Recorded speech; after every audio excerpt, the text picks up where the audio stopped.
بسم اللہ الرحمن الرحیم۔ او لیول اردو سلیبس اے، مرزا غالب کے ذاتی زندگی اور ان کی شاعری کے بارے میں کچھ ہم نے کل آپ نے لیکچر سنا ہوگا، اور آج ہم ان کی غزل نمبر 1 کی تشریح پیش کریں گے۔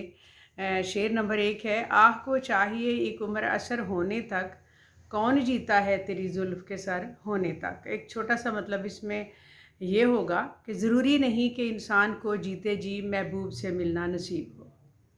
آہ و فریاد کے اثر انداز ہونے کے لیے ایک طویل عرصہ درکار ہوتا ہے۔ جب تک محبوب ہماری آہ و فریاد سے متاثر ہو، ضروری نہیں کہ ہم اس وقت تک زندہ رہیں۔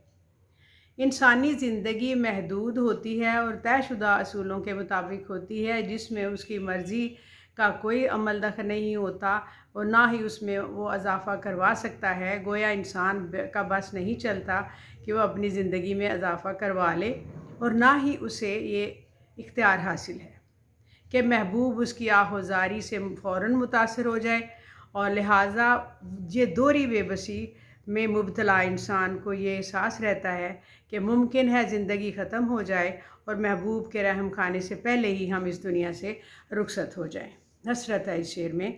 شعر نمبر 2: دام ہر موج میں ہے حلقۂ صد کام نہنگ، دیکھیں کیا گزرے ہے قطرے پہ گوہر ہونے تک۔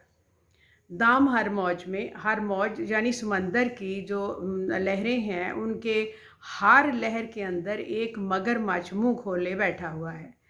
یعنی چھوٹا سا خیال اس میں یہ ہے کہ کوئی کمال حاصل کرنے کے لیے بے شمار مصیبتوں کو برداشت کرنا پڑتا ہے۔ جیسے سمندر کی ہر لہر میں سینکڑوں مگرمچھ موجود ہیں، موتی بننے والے قطرے کو ان سب مصیبتوں کا سامنا کرنا پڑتا ہے۔ مراد یہ ہے کہ زندگی میں بے شمار جان لیوا دشواریاں موجود ہوتی ہیں، لا تعداد مشکلات و آفات و خطرات ہوتے ہیں۔ اگر کوئی شخص زندگی کے کسی بھی شعبے میں کمال کا حاصل کرنا چاہتا ہے، تو عزت و مقام حاصل کرنا چاہتا ہے، تو اس وقت تک ممکن نہیں جب تک انسان ان تمام مشکلات کو پار نہ کر لے۔ اور ہیرا تبھی کندن بنتا ہے، قابل قدر بنتا ہے، جس طرح جب وہ 100 بار کٹتا ہے۔ جس طرح دانہ خاک میں ملتا ہے تو پودا بنتا ہے، اسی طرح ہر کمال آزمائشوں کے بعد ہی حاصل ہوتا ہے۔ یعنی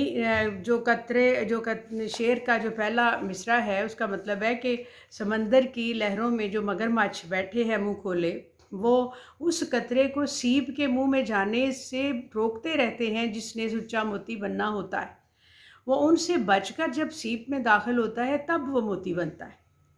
یہی مثال انہوں نے انسانوں کے بارے میں دی۔ شعر نمبر 3: عاشقی صبر طلب اور تمنا بیتاب، دل کا کیا رنگ کروں خون جگر ہونے تک۔ یعنی محبت میں ایک ایک پل گزارنا دشوار ہوتا ہے۔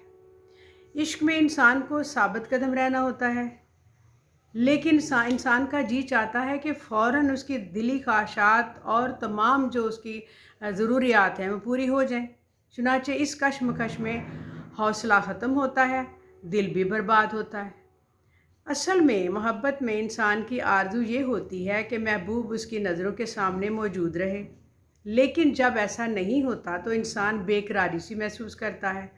جب تک ہمت و حوصلہ ساتھ دیں، انسان بے قراری برداشت کرتا رہتا ہے، لیکن جب ہمت ختم ہو جائے، چھوڑ دے، یعنی جگر خون ہو جائے، تو پھر دل بھی تباہ ہو جاتا ہے۔ یعنی انسان یہی سوچتا رہ جاتا ہے کب اس کی آرزو پوری ہوگی، کب اس کے خواب شرمندہ تعبیر ہوں گے۔ نمبر 4: ہم نے مانا کہ تغافل نہ کرو گے، لیکن خاک ہو جائیں گے ہم تم کو خبر ہونے تک۔ مطلب محبوب کی توجہ ہماری موت کے بعد ہی ہمیں حاصل ہوگی۔ اگر یہ تسلیم کر بھی لیا جائے کہ محبوب غفلت نہیں کرے گا، تو بھی جب تک اسے اطلاع ہوگی ہم خاک مل چکے ہوں گے۔ مراد یہ کہ اگر کرم کرنا ہے تو فوراً ہونا چاہیے۔ تاخیر کی صورت میں اس مہربانی کا کوئی فائدہ نہ ہوگا، کیونکہ جب انسان ایک انتظار میں ہوتا ہے تو اس کی خواہش ہوتی ہے کہ وہ فوری طور پر پورا ہو۔ عام طور پر ایسا نہیں ہوتا۔ غالب کا موقف یہ ہے کہ ہمارے محبوب کو ہماری حالت کا پتہ چل جائے تو وہ غفلت نہیں برتے گا۔ لیکن اصل مسئلہ یہ ہے کہ جب تک اسے خبر ہوتی ہے اس وقت ہم زندہ نہیں بچیں گے۔ تو ایک طرف سے محبت کی غفلت کا جواز غالب فراہم کرتے ہیں کہ محبوب کے کرم نہ کرنے کا سبب دراصل اس کی بے خبری ہے، ہمارے حالات سے بے خبر ہونا ہے، ورنہ وہ تو بہت اچھا ہے، وہ تو کبھی بھی ہمارے حالات سے باخبر ہو کر کبھی غفلت نہیں کرے گا، صرف یہ ہے کہ اسے خبر ہی نہیں۔ اگلا شعر: پرتو خور سے ہے شبنم کو فنا کی تعلیم، میں بھی ہوں ایک عنایت کی نظر ہونے تک۔ یعنی محبوب نگاہ لطف سے کچھ دیر دیکھ لے تو ہم زندگی سے دستبردار ہونے کو تیار ہیں۔ جس طرح سورج نکلتا ہے اور شبنم فوری طور پر فضا میں تحلیل ہو جاتی ہے، اسی طرح محبوب کا محبت سے دیکھنا ہماری جان لے لے گا۔ جب انسان محبت میں جو محبوب کی رضا حاصل کرنا چاہتا ہے اور وہ محبت کے لیے کرنے والے کو جب مان کر یہ عنایت کرنا شروع کر دے جس کا آغاز محبت بری نظر سے دیکھنا ہے، غالب کا موقف یہ ہے کہ اگر محبوب ہمیں محبت بری نظر سے دیکھ لے تو ہماری زندگی کا مقصد پورا ہو جائے اور ہم جان آفرین کے سپرد کر دیں گے۔ جس طرح سورج نکلنے تک اوس ہوتی ہے، اسی طرح ایسے ہی جو ہی سورج نکلتا ہے اس کا وجود ختم ہوتا ہے، اسی طرح محبوب کے سامنے محبت کرنے والا کوئی حیثیت نہیں رکھتا۔ تصوف میں، اب تصوف کی بات اس طرح سے ہے، تصور عشق کی خصوصیات ہے کہ ہم اس وقت تک ہیں جب تک محبت کی نظر محبوب ہمارے اوپر نہیں ڈالتا، اس کے بعد ہم ختم ہو جائیں گے۔ جیسے کہ سورج کی شعاع پڑنے سے شبنم ہوا میں تحلیل ہو جاتی ہے، اسی طرح محبوب کی نگاہ ہمارے اوپر پڑے گی تو ہم ختم ہو جائیں گے۔ اگلا شعر: یک نظر نہیں فرصت ہستی غافل، گرمی بزم ہے ایک رقص شرر ہونے تک۔ مطلب زندگی انتہائی عارضی اور ناپائیدار شے ہے۔ شاعر کہتے ہیں کہ اس زندگی کی مدت اور اس کی دلچسپیاں فقط اتنی دیر کے لیے ہیں جتنی دیر میں ایک چنگاری بھڑک کر راکھ بن جاتی ہے۔